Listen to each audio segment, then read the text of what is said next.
What the Hales. Jeremy and George have a channel called What the Hales on YouTube. They are embroiled in what is turning out to be the First Amendment fight of the century. And today, Larry at DUI Guy Plus, he got into what is judicial conduct, what are the rules of judicial conduct in Florida, and did the Grudge Judge, Judge Craig DeThomasis, did he actually break any of these rules? And if so, which ones?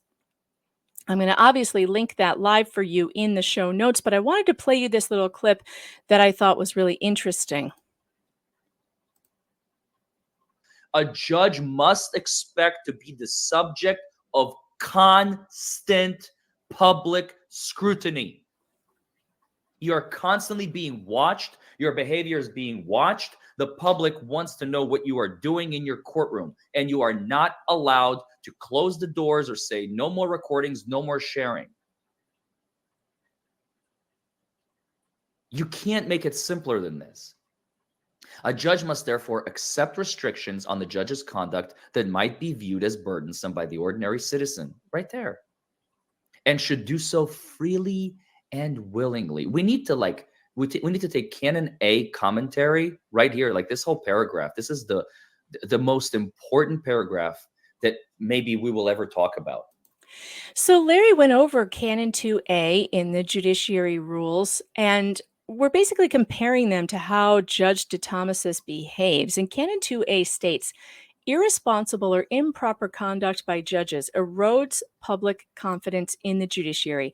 A judge must avoid all impropriety and appearance of impropriety. A judge must expect to be the subject of constant public scrutiny, not like this judge who just wants to kick anybody out of his courtroom who wants to be there to report it to the public. He thinks that reporting his public hearings and his behavior to the public is somehow a violation of confidential information. The guy's out of his mind.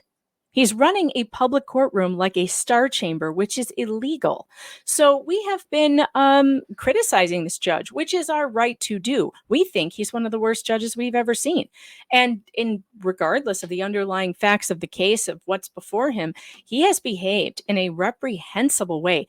I want to show you, those of you who may have missed, Larry's impression of the Grudge Judge. Here we go. Oh my God, look at my face. Do you agree that the depo that was taken by video as opposed to just audio was proper or improper? Do you agree that it has been broadcast to your client's YouTube channel? You have to answer that. Did you tell me? Did you tell me? Have you done anything? And has it been successful? Would you agree they've been unsuccessful until today? But that being said, in the context of this rule of safeguarding in the attorney's responsibility, but now you know it is being posted on the YouTube. Jeremy, when was the first time when you were in front of Judge DeThomasis where you started to fear that this judge was not going to give you a fair hearing? Well, I went into the actual court hearing and we were together. I went into the court hearing and my lawyer, Attorney Feather, who often, even though he's not in the court hearings after the first court hearing, but my Attorney Feather says, listen, this is going to be very simple. We're going to show him the law and this will be a done deal. And he doesn't even know you have civil protection orders against her, Lynette, and John Crook. And so us going in and having civil protection orders, knowing Florida law has to accept those civil protection orders by good faith and measure, and yet completely and totally disregards it, and then starts a verbal attack on Attorney Feather. And I'm sitting there in that first hearing just going, what the hell's just happened? But he directly speaks to me at one point and states, this court must take this as truth. That's the law. And so he actually throws all the truth that we've presented with every screenshot, with video. You know, we can't video clip with a petition to get an injunction in Florida, but we say, hey, we will show you all the video evidence. We will show you all the audio evidence. We will show you, and we put screenshots in there, and he denies it. Even though by Florida law, good faith and credit, they must. He should have said, yes, you have a civil protection order in Ohio. Therefore, you automatically get one in Florida as well by good faith and credit under the law. And he says, nope. And you're also going to notice that Judge DeThomasis interrupts Randy Shockett, my representation. Oh, yeah, every single time he opens his mouth. And never, ever interrupts his buddy, Joshua Silverman. We gave you a Facebook post, and we also showed you some emails where before in their appearance, you're arguing the merits of the motion. they got Press the button. because There we you go. didn't get our required discovery. Well, the record reflects that the respondent on November 29th. Absolutely. Yeah, that's number 2. All testimony of any witness. Okay, that's a great point. I want to just touch on that. Hang on. That's the second Oh, motion number to 3. continue. Fourth proceeding. Well, that was in conjunction with a motion for discovery violations of not showing up for their depositions. I hear you. I know why. I've got Okay. institutional knowledge of why, but Every case, every lawyer, I took the case just like Mr. Silverman. We take the case as we see it. And I got short notice, and I said, I'm going to ask.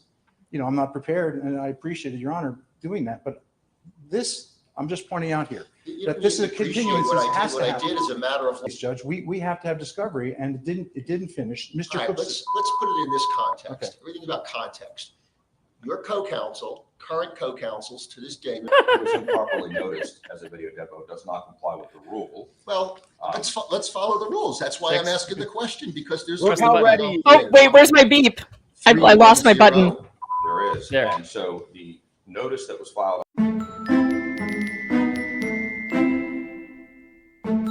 You know what kills me is this judge acting like you posting things to the internet is just the worst thing he's ever heard. And now I hear that this deposition has been posted to YouTube. But like, what?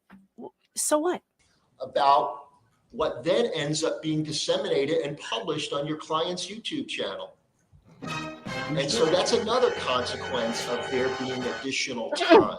And Jeremy's now I'm face. hearing this morning that a deposition has been provided on YouTube. And let me just ask the question, is it a video depo? Well, it is a video. To assure that your client who testified or has made it clear to this court that his I don't know if it's his main source of income, but his source of income is monetizing YouTube videos. That's What does that have to do with anything? Underlying this entire case, and you hand it to His source of income is monetizing YouTube. So what? So what if, hold on, someone brings an action against me.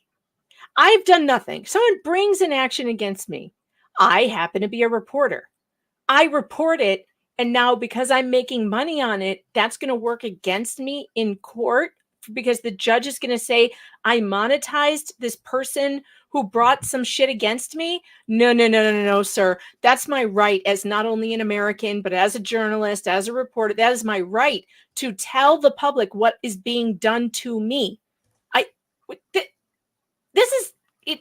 What? I'm sorry. I'm having a hard time. Mind-blowing. It's literally mind-blowing. Yeah.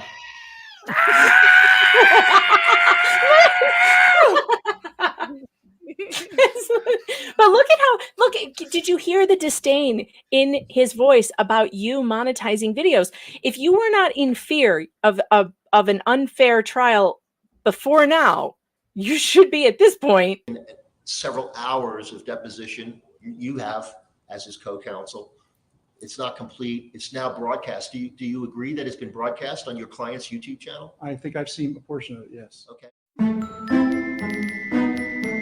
Judge, I only need about 15 more minutes to conclude the entirety of my case.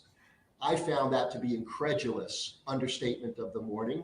I don't know of a lawyer who could have, because he said he needed to present 2 additional witnesses. He needed to cross-examine the petitioner, who at that time took about 2 hours to not even get through with her direct testimony. And he didn't even address whether he was going to call his client and or maybe forgot whether he was going to make legal argument to the court. There was no way anyone, after this judge has spent 40 years almost on a daily basis in a courtroom, could have done that in 15 minutes. But in that context, Oh, here he goes. current counsel, co-counsel Mr. Feather, Mr. Shockett, took the case Instead, he couldn't be ready. Start tallying co-counsel. 20 minutes. And this The flying arm motions, but there it is. Everything's 15 minutes. He's like, Your co-counsel, Mark Feather, said 15 minutes.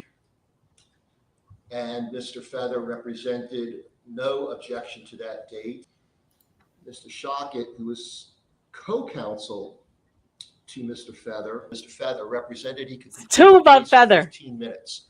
He's so pissed about that 15 minutes. In hindsight, in error, this court regretfully allowed the deposition of Ms. Preston to take place in the first place. We regret due process. On November 29, when the respondent was represented by counsel Mark Feather, when offered an opportunity to reconvene the following morning at 9 a.m., and I'll get into that. I've got a pinched nerve in my neck, and I'm starting to understand that maybe it's Mark Feather's fault, because this judge, man, he'll blame this guy for everything. He's got a hangnail. It's Mark Feather. Your I stubbed my toe co-counsel. this morning. Mark Feather. Mark Feather. Hashtag Mark Feather's fault. When Judge DeThomasis cusses around his buddies, you know, like Joshua Silverman, he's like, "Oh, Mark Feather." You know, go Mark Feather yourself. He's that's his MF. His MF is Mark Feather. You MF You- Mark Feather. You Mark Featherer. You're such a Mark Featherer. Why you Oh always my gotta be God. Mark Feather and everything up? So good. Just had it. He has feathering had it with Mark Feather. Who the feather do you think you are? So, Mr. Shockett, while we're Get the talking feather about out of my the need to courtroom. Redepose an individual who Is there a bird in midstream here? during There's so trial, many feathers. who your co-counsel only needed 15 minutes to call two witnesses, possibly. Still the 15 minutes again.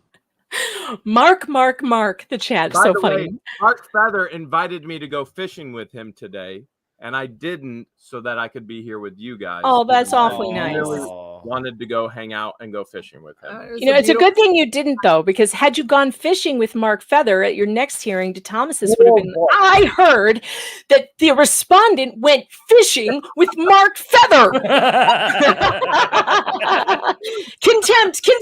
Just to say those exact time stamps. Because I am a judge and I am very exact about everything that I do, including taking away. Let's see, which amendments did I take away from you, Mr. Hales? I took number 1. I took number 2. I took number 5. Is number Which 6 one is taken due away yet? process? Hale, it's taken away. Hale's the Six. 6th Amendment right as well. I forgot about that Six. one. I'm sitting there going, oh my goodness, he's taken away my freedom of speech. He's taken away my Second Amendment rights. He's taken away access to my property. I'm not allowed to drive on my own public road to access all of my property. He knows exactly what he's going to do. And then he's going to try and make me take all my videos down, sharing the truth of what these fools have done to us. It's too late now. Now he has to go after that umbrella guy. He has to go after me. He has to go after Megan. has I to mean, go there's a after lot of me. YouTube channels going to have to shut down over the next few weeks. All right. I have written an article on pjmedia.com about this case. If you have not clickety-clicked on it, you need to go and do that.